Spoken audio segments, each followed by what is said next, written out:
Welcome everybody to our first video in our launch series. My name is Nick Dyson. I'm the founder and CEO of Future Anything, and I'm going to be walking you through the next 10 videos of fun. Now, why are we here? What is the purpose of this video series? Well, we're going to take you from having an idea to launching your very own business. But there is one thing that you need to have before you continue watching these videos, and that is an idea. So if you don't have an idea for a business yet, you might have to hit pause right now and do some thinking and then come back to this video series.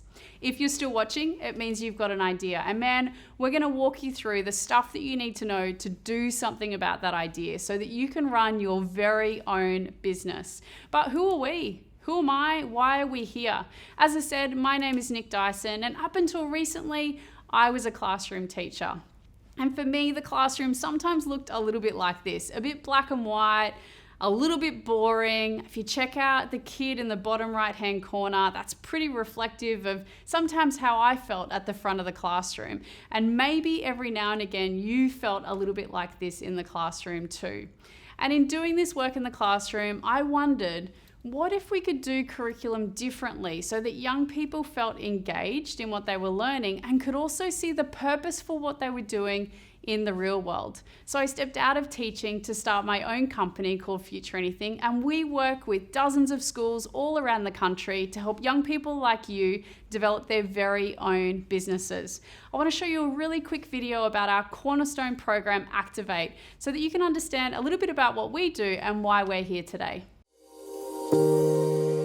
I don't think kids are listened to enough. They don't get much of a say in a lot of things. We're growing up in a tech age where we have all these pressures of school, technology, and the whole society has changed. It's all about our generation, it's our future, and how we want to implement our ideas into the future so it's a better place for us.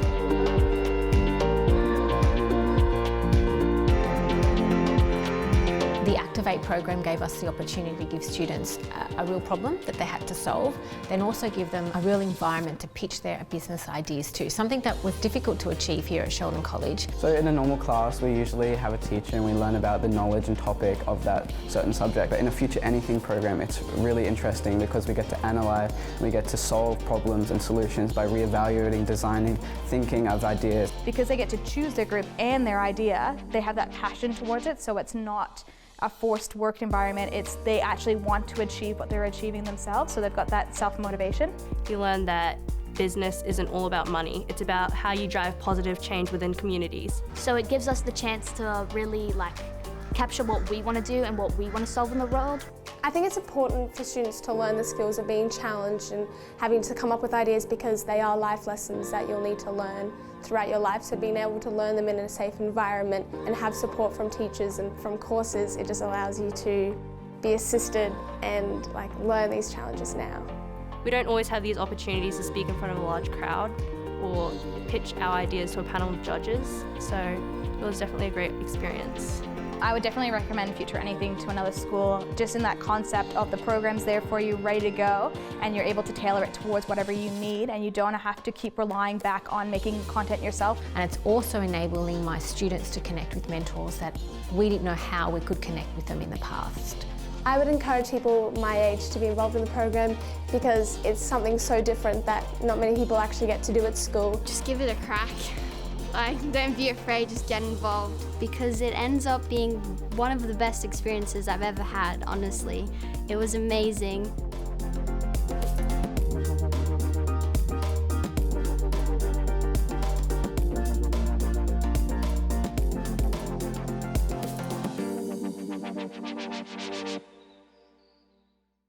So at the end of the day, Future Anything exists because we believe that we can catalyse young people's curiosities and passions to build innovative ideas to make their world a better place. And for the next 10 videos, we're going to help you do something about those ideas so that you're actually running your very own business. But there's a couple of things you need to know before we kick off.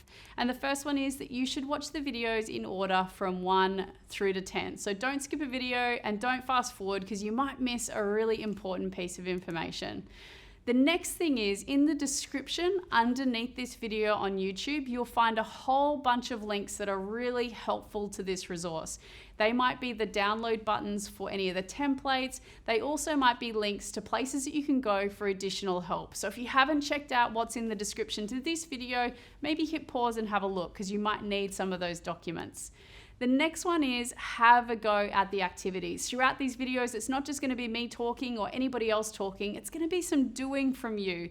And the temptation might be to skip through those activities and just listen, but it's the doing that will make your business. So make sure you hit pause when we say to hit pause, and make sure you jump into those templates when we provide them. No, really, jump into the templates. They're really important. And lastly, biggest piece of advice I want to give you is ask for help. So if there's anything in here that doesn't make sense, check out that description to find out where you can go to get some more information, or reach out to us for some additional help so that we can support you. Now, there's a couple of things that I want to run through in this introductory video just to make sure that we're all on the same page before we kick off a lot of that doing. And the first thing is making sure that we understand what an entrepreneur is. So, in its simplest terms, an entrepreneur is a problem solver. So the idea that you have in your head should solve a problem for someone. Whether that's a new type of lace that makes it easier to tie up your shoes, or a different type of fork that makes it easier to pick up your spaghetti, at the end of the day, everything we buy, products or services, solves a problem for someone. Now, the person who wants that problem solved is your customer. So you need to make sure that somebody wants that problem solved, otherwise you're not going to be able to sell your product or service. Before we kick into some other bits and pieces, I want to pause this video and give you a couple of moments to consider what are the attributes, skills, and maybe the traits of a successful entrepreneur.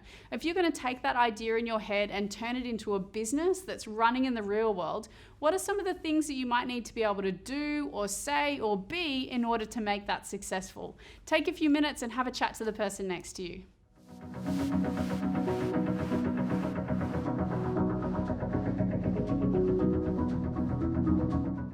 So hopefully you've identified a bunch of traits that might be important to be a successful entrepreneur. I guess the first thing to flag is that there's no one answer to this. Different entrepreneurs need different strengths and experiences. And to be honest, the best entrepreneurs bring themselves to the table. So whatever you're good at, bring that to the table as an entrepreneur, and that's going to make your venture really successful.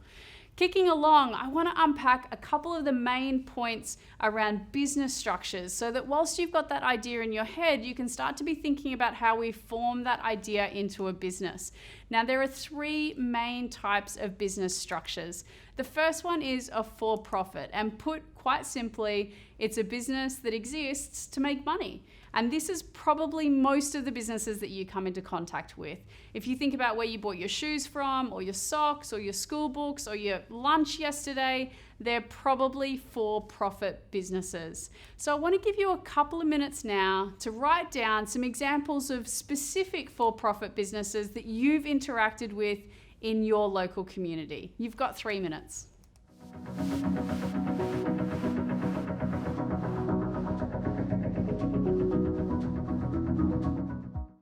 The next business structure that I want to talk about is a not-for-profit structure. Now, this is a little bit different to a for-profit structure, obviously, because there's a big not in front of it. And what that means is that this business exists to solve a problem or do something good for the community, not to make a profit. They're often the charities that you engage with. So I want you to have a think about now, in your local community or in your country, what are some of the big charities or not-for-profits that work to solve really complex problems in community and help people that might need help? We'll give you 3 minutes.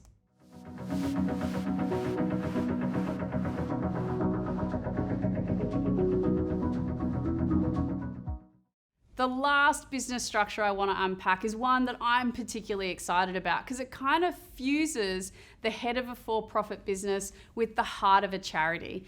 And that's the idea of a social enterprise or a profit-for-purpose business. And what this means is that the business sells a product or service and generates a profit, but perhaps also solves a problem at the same time. Some really great examples of this include Thank You Water. So these guys sell bottled water, and then a part of their profits go back to providing clean drinking water to people that need it most. You've probably seen their muesli and their baby products around as well, which do similar good for different spaces that they want to positively impact in. Another example is Who Gives a Crap. These guys sell toilet paper to fund sanitation projects in the developing world. In fact, 50% of their profits go towards solving that problem. Another great example, and probably the most successful social enterprise, is Tom's Shoes. And these guys work on a one-for-one model, which means that every pair of Tom's shoes you buy, they give one to a young person in the developing world that don't have shoes to get from home to school. So you can see it's a really powerful model for not only generating an income for the entrepreneur through those profits, but also solving a problem that really matters to the entrepreneur as well. And I want to throw to you and give you 3 minutes as well. Are there other examples of social enterprises or profit for purpose organizations that are working in your local community or your country? Take a few minutes and have a chat.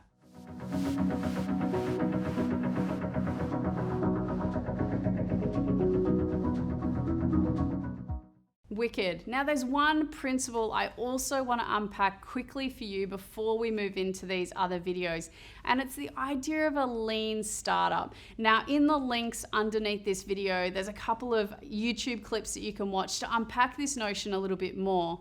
But the key steps of a lean startup is in trying to launch a business quickly and cheaply so that we can test it and get feedback. So the process that we're going to work you through over the next 10 videos is founded on the principles of the lean startup. We want to get you into market quickly so that you can test your product and get feedback from your customers in order to iterate it and get it better. So do check out some of those links to understand that concept a little bit further. But I want to throw to you for the last 5 minutes of this video, what are some examples of local businesses around you that are innovative or inspiring? Take 5 minutes and have a chat and maybe write a few down, and then we're going to come back to you in video 2 soon.